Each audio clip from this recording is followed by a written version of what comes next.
take a little time to talk panfish rods. You know, we've talked all kinds of panfish strategies and that sort of stuff. And one of the common questions I get every year, usually about now, end of March, early April, as anglers start to get ready for open water, is what rod do I need to catch bluegills, crappies? And there's so many options out there, and which one should I pick, and what application for what? And so I wanted to kind of jump into some options here. I'm not going to really dive into necessarily the brands and all that sort of stuff, but I do want to talk about lengths and powers and actions and all that sort of stuff and how they can play a role on the day out fishing for panfish, even shore fishing, dock fishing, family fishing, all that sort of stuff. So I'm going to go through some things here on how I pick my panfish rods. For starters, I'm going to show you what I would think is probably the most versatile setup. It's probably what we're going to start with. With so many variations out there, I'm going to show you what you can get by with if you're looking for that one option to start, because that's the general question. Is I'm looking for one rod, what would I get? And then we'll branch off and talk about application specific scenarios, so you know kind of how to branch out your arsenal and what else to do. If I had to pick that one rod, I would pick something in that 6.5 foot, probably light action category. And why would I go 6'6" light action? You know, a lot of anglers think for panfish you got to have these short little whippy ultralight rods, and while they're fun, sure, they catch fish, they don't have the backbone to throw some of the heavier jigs. They don't have the sweeping action to set the hook. The longer the rod, the easier it is to set the hook on a further distance, because you're pulling in more line. It's just math and that sort of stuff. You're pulling in more line when you set the hook. So that 6.5 foot light action, light powered rod is generally what most anglers will lean towards for the most versatile setup for panfish. And why do I go with that action, that power, that light scenario? Is because it gives me the ability to horse fish through weeds. I can vertically jig, I can fish a bobber, I can cast an inline spinner, I can cast a beetle spin, I can fish a variety of situations and setups with the light action rod. So 6'6", great length. You can get that light action rod, that moderate action light powered rod, and you can fish just about anything out there. And you can see I got a bobber set up here with a flu. I'll use the same setup if I'm going to pitch a jig head and a twister tail, and I'll use the same setup if I'm going to throw a roadrunner or a beetle spin or anything like that. So great option, all around purpose. 6'6" light action is probably going to be your workhorse. If I had to buy one, that's it. I'm going to put a 1000 series Shimano on there, or reel of your choice in that ballpark. You don't want to go too big. You don't want to go too small and micro either. You want to have the castability of that 1000 series. And then I'm generally putting a 4-pound test monofilament on there for majority of my pan fishing. I might use 5-pound or even 6-pound very sparingly if I'm fishing bluegills around cover, or crappies around cover. If I'm fishing weeds and wood, I can horse them out of there.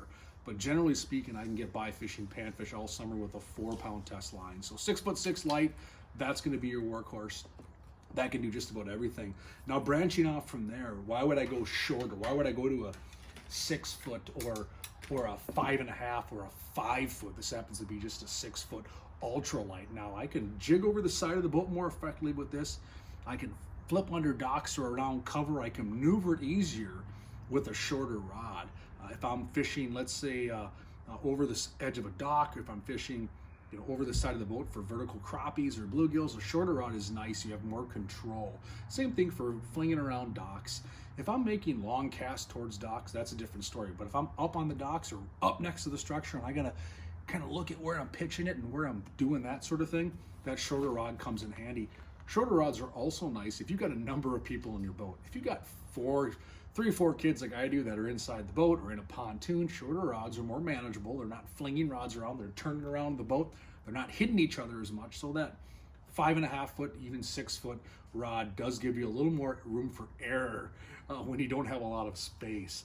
But I'll use a lot of rods like this for a variety of things. If I got shorter people in the boat, like young kids, the shorter rod's nicer, easier to handle. But like I said, I can do a lot of things with a 6 foot ultralight rod as well. So between that 6'6" light and that 6 foot ultralight, you can do a lot of fishing with those two setups. So that'd probably be my second choice if you're looking to get that arsenal dialed in. And again, 1000 series reel, that size is kind of what you want to go with. That 4-pound test monofilament line is going to be able to fish about anything you could think of, and away you go. And this is going to be a good 1-2 punch for fishing a variety of situations. 6'6" light, 6 foot, or 5'5" ultralight. Next, I go to a longer rod. Now I'm looking at a 7-foot light action rod. And why would you fish a 7-foot light action rod? You can see right there I got a 16th ounce drop TG tungsten jig on there and a twister tail. This is my bait that I'm going to pitch a long way. You can throw small baits a long way with a 7-foot light action rod. You can really get kind of that tip to whip a little bit. You can throw that bait far, even in the wind. You have sensitivity. When I go to set the hook, I'm picking up more line on the hook set. So this is going to be my rod that I use a lot when I'm searching for crappies and bluegills, or I'm working deep weed lines, or I'm working basin fish, or I'm just fan casting areas all over the place. I'll tend to go to a 7-foot option. Because again, remember, when I'm pulling in that line, it's simple math. If you do some of your numbers and look at some of your charts and look at your physics and all that good stuff, you're going to see that when I sweep a longer rod compared to a shorter rod, I can pull in line a lot quicker. So I can really reel down and get that hook set quick if I'm pitching baits out to fish. Because you got small crappies or smaller fish, you got light lips on these crappies. They come in, they barely suck it up, and a lot of times you got to get that hook set in them quick where they spit it out. It's not like a bass as much where they come in and just wallop it. And you're like, you reel down, oh, he's there, bang. With crappie fishing, you're working that bait back and thump. If you don't set the hook on that fish, a lot of times you miss it. So that's where that 7-foot rod comes into play. So the next rod in my arsenal after the 6'6", and then that shorter jigging rod, all-purpose rod, is gonna be a 7-foot light action, longer rod. And I'll put, again, 4-pound test, sometimes 5-pound test line on this, because I'm generally using a more aggressive presentation, a larger shank hook, usually a plastic or a minnow imitating bait, or even an inline spitter or a beetle spin or a roadrunner on this setup, and I'm just covering water. You'd be surprised at how far you can sling a bait on a 7-foot light action rod. Even the small little baits, you can chuck that thing 25, 30 yards, no problem, and just fling that thing out there. Again, 1000 series reels. You're seeing I'm not using these big bulky reels that I got set up on my bass rods. I'm using these 1000 series reels with 4 or 5-pound test line, and I can get out there and chase fish with those twister tails there and make it really, really, really effective. So that's my third setup, and you can fish all 3 of those setups a variety of different ways with a variety of different presentations, from plain jigs and plastics to hair jigs to bobbers, like we said, to vertically jigging over the side of the boat, live bait rigging. You can fish them with inline spinners, beetle spins, that sort of stuff. Those all work well. You can even use that 6'6" or 7-foot light, throwing little crankbait. Sometimes I'll throw small hornets or small rapalas to cover some water and chase down crappies.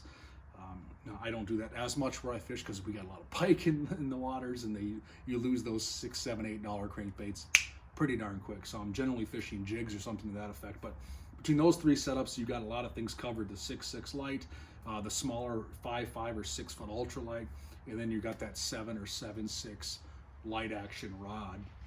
Now you have even shorter options. Now you got like a 5-foot ultralight, which is fun, vertically jigging over the side of the boat. This doesn't get used as much in my arena. It is a fun rod to fish. You can have kids fish this. You can vertically, if the bite is hot and heavy right over the side of the boat, these shorter rods are nice. You have more control. You've even seen in previous videos me talk about long ice fishing rods, 36-inch ice fishing rods, 40-inch, 48-inch ice fishing rods, same concept, vertically jigging close to the boat, lots of control. The fish are right below you on weed lines or deeper basins. That's where that shorter rod comes into play. I'm not fishing many 5-foot rods, but I know a lot of anglers like them, and if that's where your confidence is, have that be your short option. You got your 6'6" light and you got your 5-foot ultralight if that's what you want to go with. A lot of anglers have been asking recently about even longer rods, 8s and 9s, and I am fishing 8 and 9-foot rod. This is an 8-foot light action rod. I can throw small little, you can see that little bobber there. I can throw small bobbers and applications a long way. So if I'm fishing, let's say bedding bluegills or finicky fish up shallower where I got to stay off them and cast at them, I can throw these smaller offerings a long way with a longer rod, and then I can, again, easier sweep on the hook set, pulling more line. So longer rods can be effective if you want to stay away from fish, or if you want to really sling some of those small applications a long way. But they are more of a niche setup. I would not say that an 8-foot rod should be the first thing you look towards. Get that 6.5, 7-foot, 6-foot range covered and have those be your multiple offerings. And then if you want to get after it and to be a little more explorative, you can go to an 8-foot setup. We even have some that are longer. This one here, you can't see the tip, but this is a 9-foot rod, and I'll put a larger reel on this, and a lot of times I'll drop baits into lily pad fields, into lily pad cover, into pencil reeds. I'll get up next to a dock and I will drop this bait behind the edge of dock pylons. So I'm not necessarily casting and fishing this setup as much as you would think. I'm not launching baits with this 9-foot rod. I am a lot of times, you know, I got line in my hand and I pendulum it and I'm working that bait slow and methodically behind dock corners or in between pontoon lifts or something like that. And it's a fairly stout rod. This would probably be like a medium light action rod, because when I set the hook, I'm going to pull that fish back pretty quick. So again, we're getting a little outside the box with some of these longer rods, but you know, 7.5-foot to 9-foot rods do exist in the crappie world. You know, if you really get into the crappie fishing thing and you look at some of these guys and gals down south, they spider rig and do all sorts of things with these longer rods. Where I fish here in Minnesota in the Midwest, those don't have a massive place in our arsenals. I would, again, put your focus on 6 to 7-foot action or length rods. That's going to be your workhorses. So for me, if I'm going fishing tomorrow, these are the 3 I'm taking. I'm taking my 7-foot light, I'm taking my 6.6 light, and I'm taking my 6-foot ultralight. These are the 3 I'm taking with, and I can probably cover just about everything I would need to do start of the season until the fall, whether it's using micro jigs for panfish in the spring with plastics or my ice jigs, and if I'm going to be throwing larger 2-inch twister tails for more aggressive crappies in the summertime, or road runners or something of that nature, I got my bases covered. So hopefully that sheds some light on selecting the panfish rod for your day on the water. And again, 4-pound test and 5-pound test line is going to be your mainstay. 1000 series Shimano reel, that type of size. If you're not using Shimanos, not a problem. I'm just giving you an idea of the ballpark of the size of reel I prefer to use for my panfish setups. And then if you want to get aggressive and get explorative and get outside the box, maybe grab a 5-footer, maybe do an 8, maybe even do a 9-footer and play around a bit. So that's the spectrum of panfish rods. Next time you get out there, hopefully this sheds some light when you walk into a retail store and play around with it. And you can get out there and chase down some bluegills and crappies, because I'll tell you what, they're a riot to catch. And if you match your gear and you do it effectively, it can be very productive too, and they're great to eat. But again, practice selective harvest. Let the big bluegills go, the big crappies go. Keep the smaller ones for a meal. Take a pictures of the big one and let them go to swim another day. So get out there, chase some fish. Hopefully this sheds some light on the right and the next option for panfish rods.